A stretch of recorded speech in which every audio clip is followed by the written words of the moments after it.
Donc, bonjour, bienvenue à cette émission La Tribune.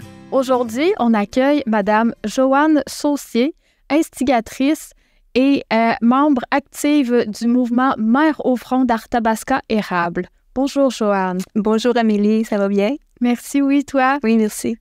Donc, aujourd'hui, on va parler de Mères au front et j'aimerais d'abord que tu nous parles davantage de l'histoire. Comment ça a commencé, ce mouvement-là? OK. Donc, si on y va avec l'historique de départ, ça a commencé par la rencontre de deux femmes qui sont deux mères. Donc, on parle de Laure Varidel, qui est éco-sociologue et aussi cofondatrice de l'organisation Équiterre. Et Anaïs Barbeau-Lavalette aussi, qui est dans le domaine artistique, qui est une auteure, une scénariste.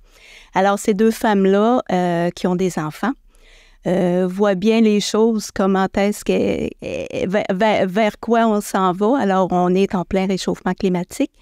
Et elles se disaient qu'elles étaient plus capables de regarder leurs enfants dans les yeux en leur disant que l'avenir est prometteur pour eux. Alors, elles se sont retrouvées dans un salon à un moment donné, très émotive, en se disant, mais il faut qu'on fasse quelque chose parce que nos enfants ont un avenir qui est très précaire. Alors, en pleine pandémie, je te dirais que c'est au mois de mars, juste avant la pandémie, elles ont démarré le mouvement Mères au front. Voilà, alors c'est comme ça que ça a commencé. Et en pleine pandémie, 30 groupes ont popé un peu partout au Québec. Alors, c'est de voir combien les mères se mobilisent quand nos enfants sont en danger. D'ailleurs, Anaïs Barbeau-Lavalette, c'est une scénariste très connue et elle a fait une vidéo extrêmement touchante pour venir montrer toute l'émotion de Mères au front. On va l'écouter à l'instant. Merci.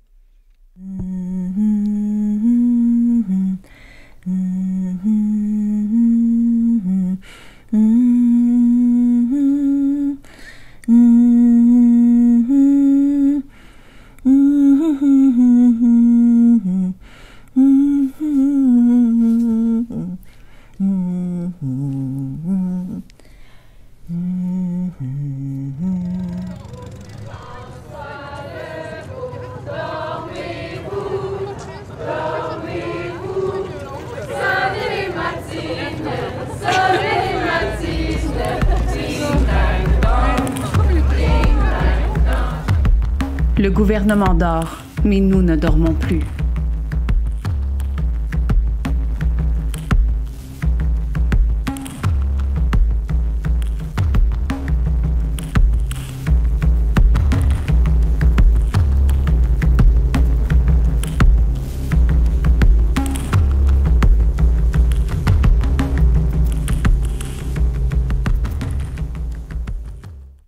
Alors, on voit toute la puissance de la maternité dans cette vidéo-là. On sent vraiment son désir d'exprimer l'urgence de faire quelque chose. Et parlant d'urgence, toi, c'est ça que tu as ressenti pour te joindre à ce grand mouvement-là, puis instaurer ça dans Arthabasca Érable. J'aimerais que tu nous racontes ton histoire par rapport à Mères au front. Oui, voilà. Alors, c'est à l'automne 2019. J'ai assisté à une conférence qui était organisée par l'organisation Au Secours. Et le thème de la conférence, c'était « Urgence climatique, enjeux féministes et pistes d'action ». Alors, l'animatrice, c'était la directrice à ce moment-là de Au Secours, Madame Simard.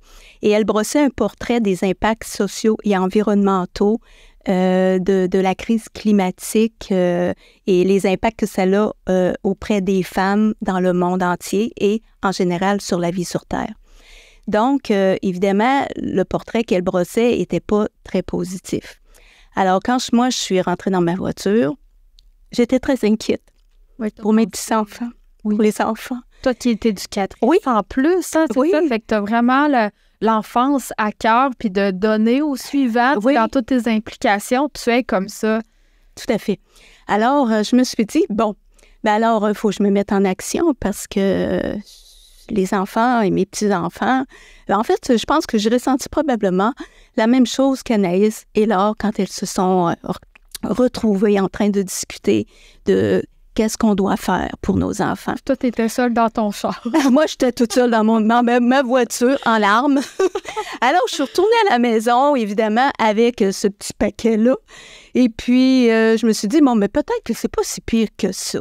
Je vais m'informer, je vais aller fouiner, j'espérais évidemment des nouvelles qui soient différentes, mais les experts sont unanimes, en fait. C'est que si on ne bouge pas, qu'on ne change pas des pratiques dès maintenant, et là, je parle beaucoup aussi des choses qui doivent se faire au niveau des paliers gouvernementaux, parce qu'on ne peut pas tout mettre sur les épaules des citoyens et des citoyennes.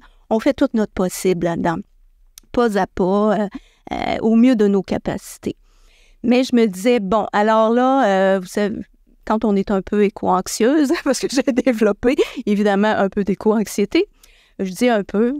C'est Sonia Lupien, qui est docteur en neurosciences, qui dit si on veut stresser un humain, là, arrange-toi pour qu'il n'y ait pas de solution dans sa vie. Alors moi, je me suis dit, bon, ben c'est ça, l'antidote de la peur, c'est l'action. Alors, je me suis mis en mode action et puis à l'automne 2020, alors Mère aux Frères Tabasca érable voyait le jour dans la région. C'est comme ça, en fait, que ça a commencé. Oui.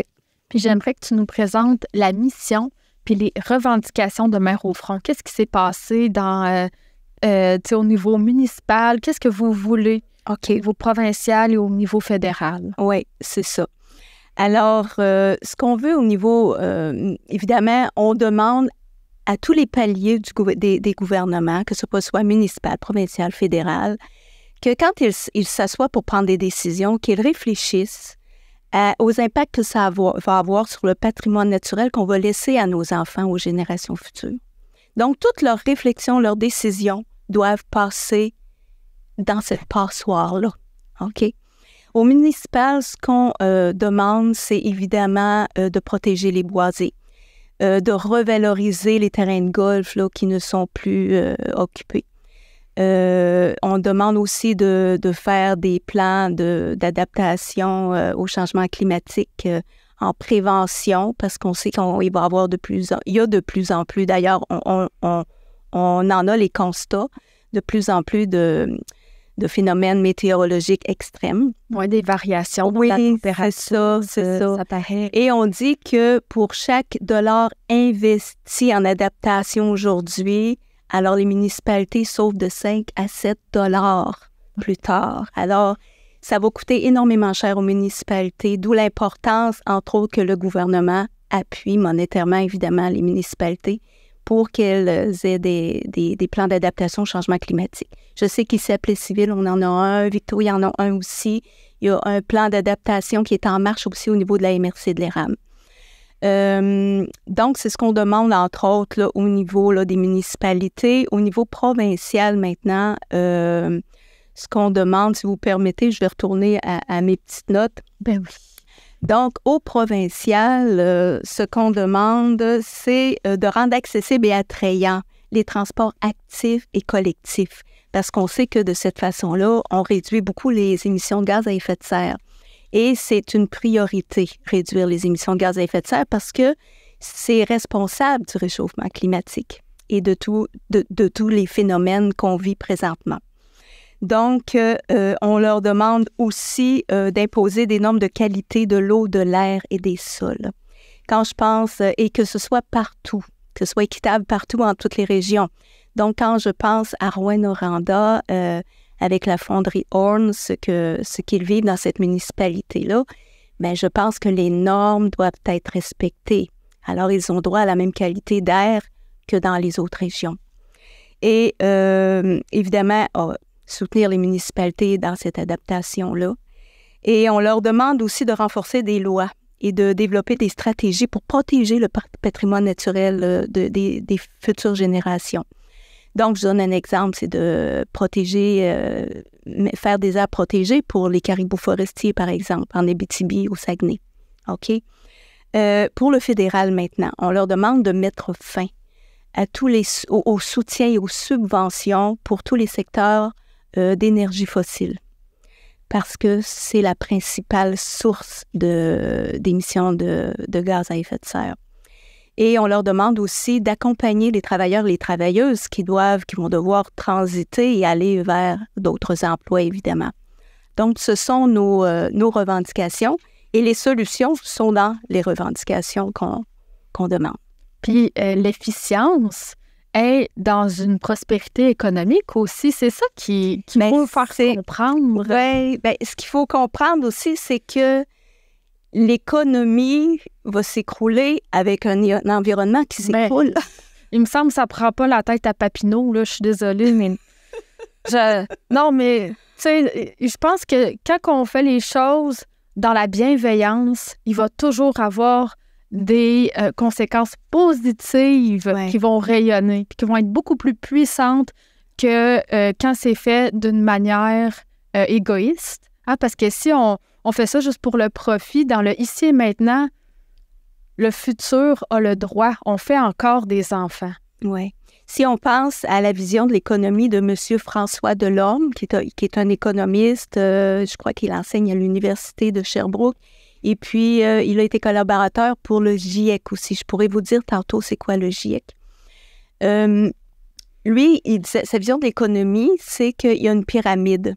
En bas, il y a l'environnement. Et l'environnement, c'est la base de tout. On bâtit tout avec l'environnement. On se nourrit, on a nos maisons, ce sont des vêtements, donc c'est tout. Et ensuite, l'économie est un moyen et non une fin. Un moyen pour aller vers l'équité sociale. Le confort aussi, tu sais, qu'on soit bien. Oui, bien, on peut être, en fait, et on peut réduire la consommation et être confortable, vivre confortablement. Et on se crée des besoins. Parce que souvent, si je prends un exemple, c'est le gros laboratoire, c'est une émission de Jean-René Dufort où il avait dans son émission, il fait des sondages, puis des tests, là. Puis il demandait à la gang qui était là, il dit, bon, êtes-vous prêts? Il dit, pour sauver la planète, êtes-vous prêts à abandonner votre confort? Donc, abandonnez votre voiture, votre air climatisé, 70% a dit non et 30% oui. Donc, j'ai une bonne amie qui est très positive, qui dit, Joanne, c'est 30%. C'est 30%. Ces 30%-là, à un moment donné, ça va à 31, 32. Et je pense qu'elle a raison. Oui. Mais je pense que, quelque part, la question était peut-être mal posée. Tout à fait. Mais en même temps, c'est une émission, puis j'adore son émission. Mais c'est que faut voir qu'est-ce que je gagne et qu'est-ce qu'on va gagner collectivement à avoir des attitudes, modifier des attitudes pour aller pour protéger l'environnement. Le GIEC, là, c'est le groupe d'experts intergouvernemental sur l'évolution du climat. C'est ça. Qui a été créé en 1988. Oui, c'est ça. Donc, ça fait 30 ans que ce groupe-là sonne l'alarme et qui dit « Oh, attention, il faut vraiment faire des choses, mettre des choses en action. Il faut qu'on change des choses parce que, ben voilà, parce qu'on est rendu là. Mais on est rendu là, mais ça ne veut pas dire qu'il faut baisser les bras. » Donc, le GIEC, son rôle, c'est de faire des évaluations. Et il y a une centaine d'experts à travers le monde qui travaillent là-dessus. Ce ne sont pas des deux de pique, là. Donc, ils font des rapports d'évaluation qu'ils donnent à tous les gouvernements. Et ils font aussi ils émettent des solutions à travers des stratégies à mettre en place. Donc, les solutions, ils sont là.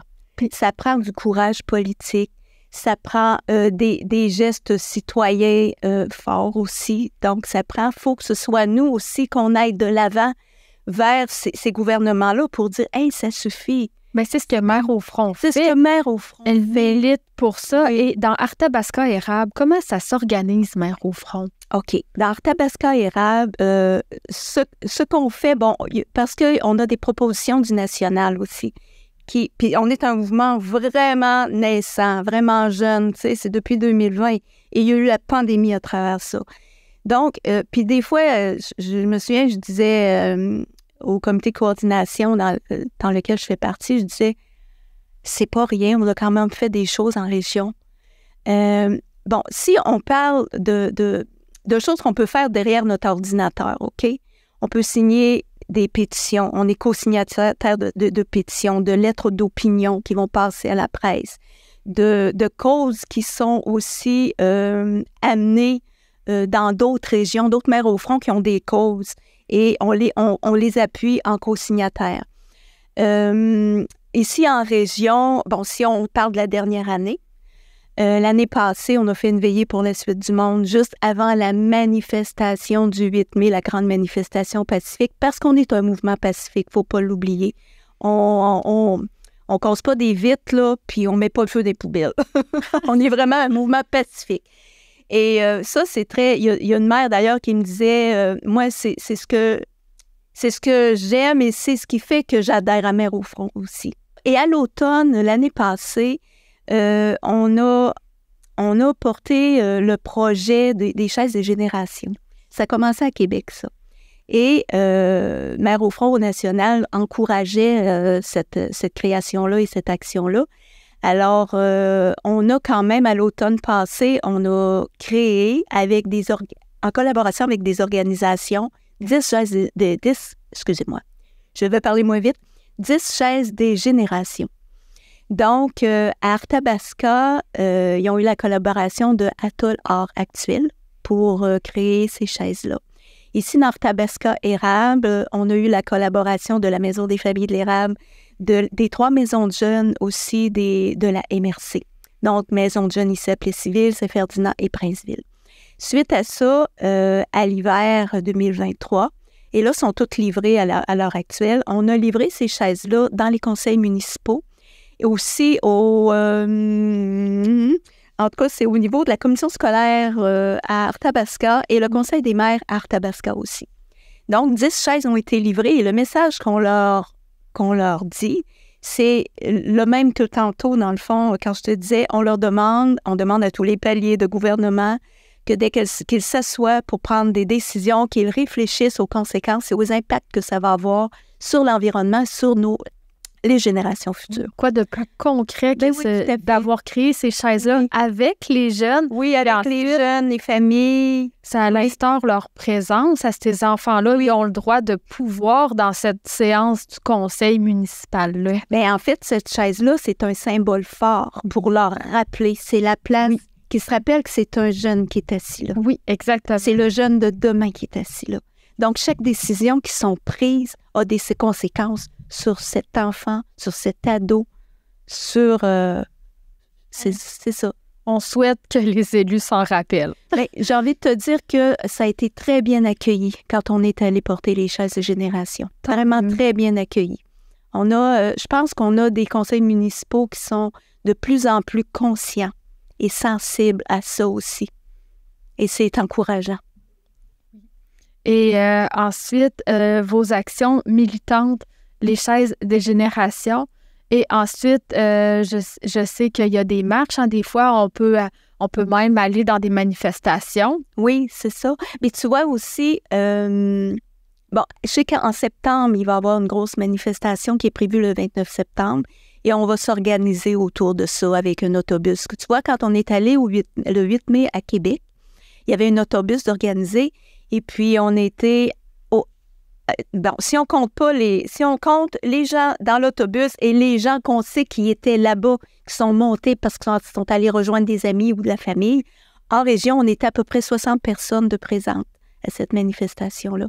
Et ce sont toujours des manifestations avec Mères au front qui ont un côté artistique, qui ont un côté très familial aussi. C'est très coloré. Ce sont des belles marches. Oui. On encourage évidemment les gens à se joindre à nous. Parce que c'est comme ça, c'est en manifestant nos désaccords qu'on va réussir finalement à faire changer les choses aussi. Il faut taper sur le clou souvent. Ce qui est le fun avec Mères au front, c'est qu'il y a aussi, on passe à l'action. Il n'y a pas juste du négatif, de mettre les choses sur la table. Il y a aussi des prises de position. Il y a des actions qui sont posées. Oui. Oui, puis moi, ce que je trouve important de mon côté aussi, c'est au niveau de la sensibilisation, éducation. Tu vois, ici, à Plessisville, je suis sur la commission développement durable. Et il y a un comité qui s'est formé aussi pour le projet des éco-défis. Et ça, les éco-défis, c'est sur le site de la ville, de la paroisse. Donc, c'est un thème mensuel à tous les mois qui est proposé, qui invite aussi les gens à s'informer, à faire un pas de plus. C'est d'autres actions, dans le fond, en tant que maire au front, là, qui sont des documents aussi qui ont été rédigés pour le plan de gestion des matières résiduelles, des choses comme ça. Puis, j'aimerais savoir, c'est quoi le portrait que toi, Joanne Saucier, tu brosses de la situation actuelle? Comment, selon tes connaissances, tes expériences dans le milieu, ton implication citoyenne, tu vois la suite? OK. Je me campe les pieds pour être positive. Parce que c'est encore possible. Hein? C'est encore possible. C'est Laure qui disait que, bon, évidemment, idéalement, il ne faut pas dépasser le degré de 1,5, là, OK, pour éviter, évidemment, un point de non-retour. C'est sûr qu'à date, on voit quand même encore, on voit les phénomènes qui sont présents avec, on n'est pas rendu à 1,5 encore, je veux dire, on voit les phénomènes qui sont déjà présents. Mais il faut continuer, il faut aller de l'avant, puis je pense qu'il faut ramer tout le monde ensemble dans la même direction. Et je pense qu'il est là le défi quelque part, hein? Parce que c'est pas vrai qu'on perd du confort si on réduit notre consommation, parce qu'on doit réduire partout. Mais même que de consommer trop, ça étouffe. En fait, c'est que si on regarde, si on diminue de 50% notre consommation, c'est à l'émission, je crois, avec Gérald Filion et Madame Mercier, sur, en tout cas, c'est une émission où il y avait des experts là, en environnement qui étaient là, dont M. François Delorme qui était là aussi. Puis, si on réduit, admettons, de 50%, on se retrouve comme dans les années 1975, pardon. En 1975, on vivait très bien. Oui, tu vivais, toi? J'étais une enfant. Oui, c'est ça. En 75, moi, je suis née en 62. Fait que je me souviens très bien. Je veux dire, je n'ai pas manqué de rien. Je veux dire, j'avais un toit, on était bon. Fait que, tu sais, on se crée... Je pense qu'il faut aussi réfléchir sur... Est-ce que j'en ai... Mais évidemment, la fameuse question, est-ce que j'en ai vraiment besoin? Oui. Elle fait du bien. Elle fait beaucoup de bien, cette question. Elle nous ramène à l'ordre, c'est sûr. Est-ce que j'en ai vraiment besoin? Et réduire, c'est exemple. Si je suis dans une plus petite maison, que j'ai moins de matériel, je dis souvent, moins de matériel, beaucoup plus libre. C'est l'entretien d'une maison. Beaucoup plus de temps. Beaucoup plus de temps disponible. Beaucoup plus de temps pour les loisirs. Et c'est pas obligé de faire des loisirs qui coûtent cher. Tu sais, je veux dire, marcher en forêt, c'est très ressourçant. C'est prouvé d'ailleurs que c'est très sain psychologiquement, je veux dire, d'être en contact avec la nature. Donc, plus de transport actif pour aller travailler, prendre le vélo quand c'est possible. C'est comme, je gagne. Qu'est-ce que je gagne en fait? Pas ce que je perds. Qu'est-ce que je gagne? Je gagne en santé. Je gagne à covoiturer. Bien, ça me coûte moins cher. Et il y a des réductions de gaz à effet de serre aussi à covoiturer parce que c'est une voiture au lieu de 2 sur le chemin. Puis le transport collectif, ben au lieu de me casser la tête à conduire mon char, d'être pogné dans le trafic, ben je peux lire. Je peux écouter peut-être des petites vidéos pendant ce temps-là. Tout le temps, il y a toujours un côté positif à chaque décision. Tout à fait. D'être respectueux. Oui. Puis c'est de penser aussi que c'est pas juste qu'est-ce que je gagne, mais qu'est-ce que nous allons gagner collectivement. C'est surtout ça. Et qu'est-ce qu'on va laisser à nos enfants?